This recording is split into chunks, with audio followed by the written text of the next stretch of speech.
Welcome back. My name is Garrett. I am a acupuncture physician and I've been doing acupuncture for 16 years. I also incorporate muscle work into my treatments if I feel that they need that. I also do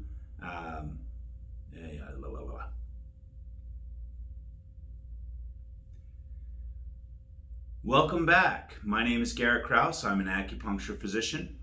I help a lot of athletes and weekend warriors, as well as just the average day Joe going through their workday. If they have pain, stress, anxiety, migraines, headaches, I treat all of those things. One of the things that I'm going over now is the third exercise in the series of the big three exercises for people and patients with back pain, chronic back issues, spine-related issues. This is one of the big three that Dr. Stuart McGill likes to speak about. This third exercise is called the curl up. And what I'm going to demonstrate is, as with all of these exercises, the first thing that we do once we get into our position is we engage our core. Now, for those of you that aren't familiar with how to engage the core, most people wind up just sucking in their stomach like that. That's not how we do it, because we need to be able to breathe through these exercises. So one of the things that you can do is take your fingers and push them into your stomach, your abs. See how it goes in? I'm going to push in and hold. Now, if I want to push my fingers out with my stomach, I would engage my core in doing so like this. Okay, I'll do that again. I'm pushing in, I'm relaxed. Now when I engage my core, I push out, I'm engaging and tightening my abdominal wall like this. Boom. So, therefore, that's how you engage your core.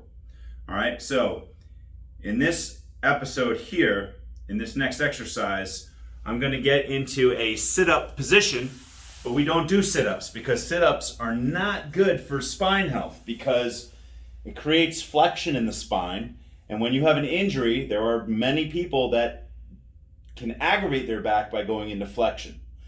Okay, so we're going to get into a position here.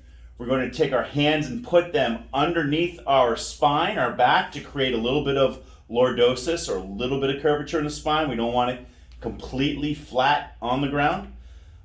This is for this exercise. Okay, some people feel more comfortable with a flat back, so if that's the case, then you don't necessarily need to put the fingers and the hands underneath the spine specifically. So we put our hands underneath our spine. One leg is bent, the other one is down. Then we will lay back. Our elbows and our shoulders and our hands will be on the floor. Hands are underneath the spine. Now what I'm going to do is I'm going to lift about 2 inches off the ground my head, my shoulders, and my elbows. So it'll look like this. I engage the core, push out, and now I lift. And I hold that for 10 seconds. And I breathe. I don't want to not breathe. Good. I'm not going to do it for the full 10 seconds, but you get the idea. Now you would do that for at least 3 to 4 sets in the beginning, and you would rotate the legs. So if my right leg is down like it is now, my left leg is up, the next one I would switch. Okay? Same thing. Head 2 inches off the ground with the elbows and the shoulders. Engage the core, now up. And we would count to 10 or have a timer and then back down. We do not tuck our chin in and look up. We don't lift way off the ground. We want to just be about 2 inches, just enough to get off and engage the core. Now, when you become more advanced in this technique, you can lift the opposite leg, the leg that's straight. You can lift that off the ground in conjunction with the shoulders, the head, and the elbows. It would look like this. So I engage, then I lift, and then I count to 10. And that leg is off the ground about the same amount of height as the head and the neck, and then down. And then we would switch, do the same thing with the opposite leg, up, engage, and hold it for 10 seconds, And then we're back down. And that, my friends, is a curl up. And again, we are not compromising the spine. We're actually doing these things to help improve the spine health, improve and strengthen all the muscles along the spine so that we can get back to functioning more normally. All these exercises are done in conjunction with the fact that my patients, when they come here, we are trying to figure out a way to desensitize their pain, right? So if somebody has a pain threshold, let's for instance, if I know that one of my patients, he tells me after 10 minutes of standing, his back starts to hurt. I said, well, why are you standing longer than 10 minutes? So if this is our threshold at 10 minutes, here we are at 6, 7, 8, 9. Now we hit 10. We've hit our pain threshold. And he says, well, you know what? I'm just going to push through it. Next thing you know, you've pushed through it. And now you've created this issue where we're not getting what we like to call biological adaptation. Where if this is how it works, if this is my 10-minute time of where my pain starts, I'm going to go up to about 8 to 9 minutes. Once I get to 9 minutes, I know that 10th minute I'm going to have pain. I'm going to sit, or I'm going to move and walk. I'm going to not push past that pain threshold. Every time we push past the pain threshold, we are sensitizing our pain.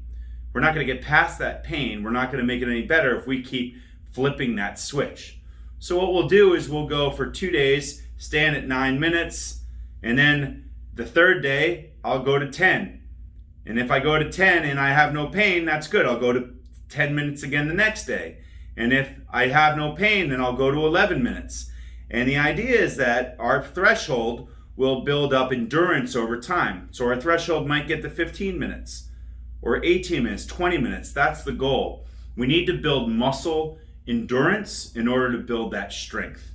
So we always think strength, strength, strength. It's not always just strength, it's also the endurance so that we can actually build a healthier body, and we can also allow our body to have that time for biological adaptation, for healing and wellness.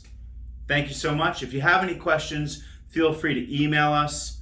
You can email us at qcawellness.com. You can also email us at qcawellness@gmail.com. That would be the right email. The other one is our website.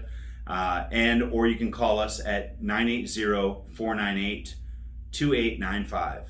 Thank you so much. If you have any questions or you want to leave some comments, please do so.